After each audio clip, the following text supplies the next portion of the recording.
Yo, what's up? Nandito kami ngayon sa gitnang, di ko alam kung nasa to. Outside service, yo.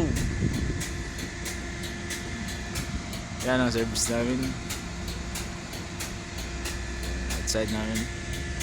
Ito ang mga ginagawa namin sa labas na company truck pang tubig.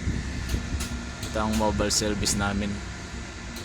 Kompleto na yan, tools, langis, disposal ng langis, compressor, yan.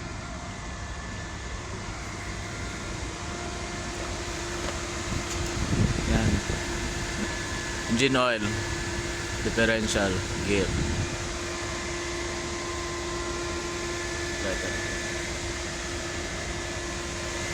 Fuel filter.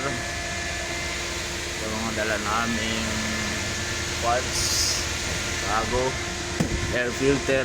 Yan, kasama ko mga tropa nandoon gumagawa. Tapos dito sa differential, dual differential, engine oil, baba at saka transmission. Yan, doon naman sila nagre-review. So, si mechanic